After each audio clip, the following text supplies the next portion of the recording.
Hey everyone! Today we're benchmarking CS2 performance with my powerful new rig, featuring the RTX 5080 GPU and Ryzen 7 9800X 3D CPU. As many of you might know, CS2 is a highly CPU-dependent game, which makes your CPU choice extremely critical. Currently, the Ryzen 7 9800X 3D is considered the absolute best CPU available for CS2, providing unmatched performance due to its superior single-thread performance and massive 3D cache. Paired with the RTX 5080, we've got a perfect balance of raw CPU power and GPU capability. We'll quickly explore this hardware visually and discuss why it's ideal specifically for CS2. Then we'll jump straight into our benchmark comparisons. Let's get started. Here's the brand new GeForce RTX 5080. All the drivers are fully updated and ready to go. These are my current in-game settings. We'll dive deeper into different options later, but this is what I'm using right now. You can ignore this part for the moment. Moving on, here are my global settings. The key changes I made are setting the power management mode to maximum performance and adjusting the vertical sync. Everything else remains at default. Now let's check out the beast, my rig. It's powered by a Ryzen 9800X 3D, packed with 64 gigabytes of RAM, and everything runs on SSDs. And of course, it's featuring the RTX 5080. To fully match this beast's performance, I've paired it with a 400Hz monitor. You'll really notice the difference with a 400Hz display when you're pushing over 400 FPS. Additionally, I've increased the FCLK and matched the MCLK frequency. Adjusting CLK settings helps significantly reduce inference latency. This setup is especially beneficial if you're working with high-speed RAM, even if your base RAM frequency is slightly lower. My gaming beast with the GeForce RTX 5080, glowing with stunning RGB illuminating every corner. The sleek tempered glass case showcases vibrant cooling fans and dynamic lighting, complementing the raw power inside. Optimized for peak performance and aesthetics, this rig is ready for seamless gaming. With that, let's jump into our benchmarking. I play in 1440 by 1080. There are too many combinations here with different aspect ratios and different combinations of resolutions. With myths of higher resolution eats GPU, lower resolution doesn't provide clarity, etc., etc. It would be very difficult to showcase all combos, hence I decided to pick the top 3 popular resolutions for this video. These are the most used resolutions by the players. I have gathered 800 pro players' data from CS2ProSettings.com and analyzed their settings. 1280 by 960 is used by whopping 58% of the players, making it the popular choice. These top 3 constitute more than 80%. Let's start by setting up the absolute low settings. To start with, these are the bare minimum settings, compromising on the quality to gain better performance in-game. Everything is low: the shadows, particle detail, NVIDIA Reflex, texture filtering, and everything. This should give us a baseline to start test the FPS across 3 resolutions, and then change few settings to test again.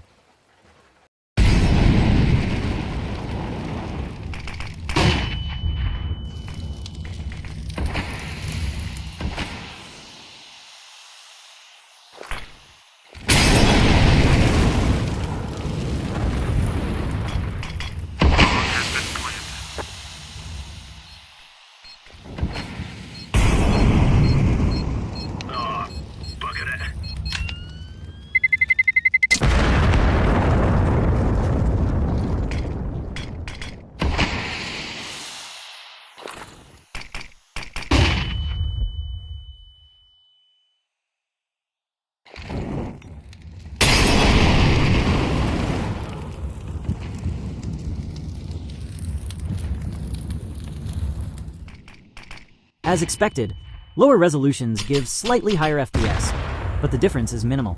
Even the 1% low FPS remains incredibly stable. Now, we're adjusting only the settings that impact visuals, HDR and fidelity, switching from performance to quality for a better in-game experience. This should enhance visuals, but may come at an FPS cost. Let's see how the numbers change. Let's roll.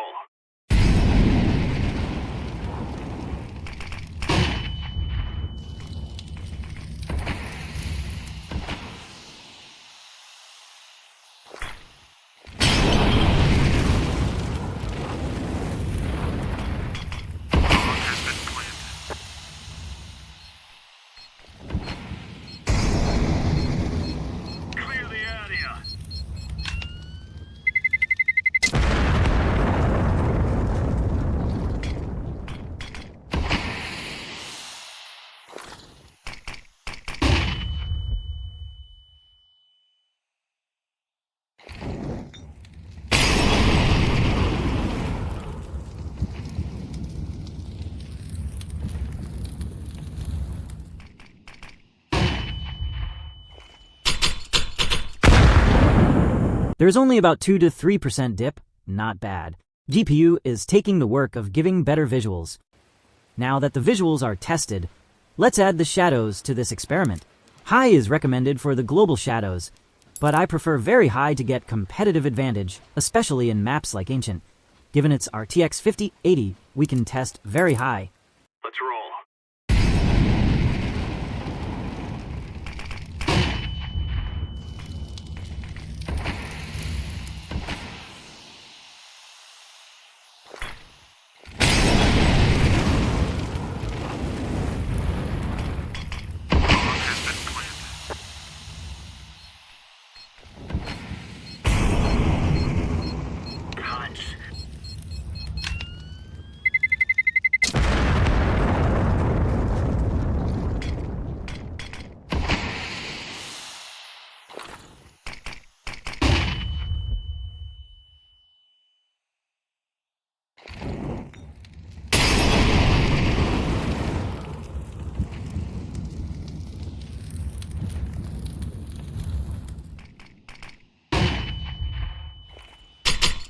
There is significant FPS drop across all resolutions.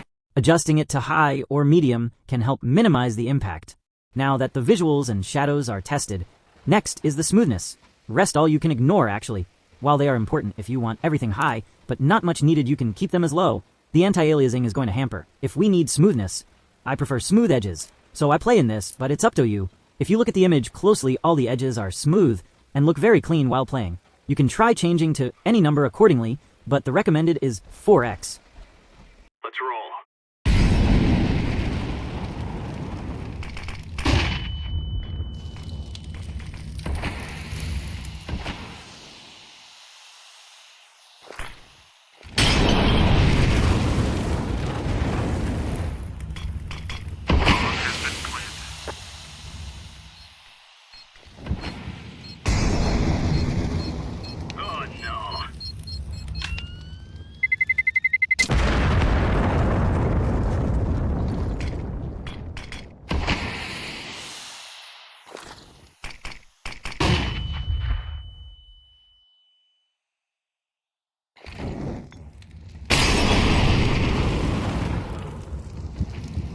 Well, this is okay. Here also, similar to visuals, there is only about 2 to 3% dip. NVIDIA Reflex is all about reducing latency, not increasing FPS. But trust me, you'll feel the difference. Your game will be smoother, and your shots will land faster. If your GPU is the powerhouse, like my RTX 5080, enabled plus boost is the way to go. It helps clock the GPU a bit higher for extra responsiveness. But if you've got a strong CPU and a weaker GPU, go with enabled. Now, check out this benchmark. FPS doesn't change much between the options, but in-game, it's a whole different story. Give it a try, tweak your settings, and find what works best for you. Now it's time for the final verdict. After these comparisons, we've clearly seen resolution, anti-aliasing, and shadow quality have the most significant FPS impact. For competitive play, 1280 by 960 is the clear winner, and no wonder why 60% of the professionals are using it. NVIDIA Reflex low latency is one of the important aspects, not in terms of FPS, but you will feel the difference in game.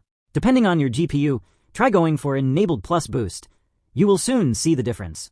Finally, the elephant in the room, the impact of in-game settings on FPS.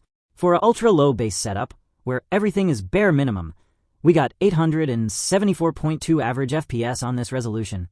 Now, by adding settings related to purposes of visual, shadow, and smoothness, we have seen a drop in average FPS. The drop, because of visual settings, is not much, but because of the shadows, it is high. You can try with medium or low if you can take a trade-off of minor competitive advantage. Anti-aliasing is a personal preference, to be honest. The drop by choosing 4x is not that much. If you want smoother edges, worth taking that trade-off.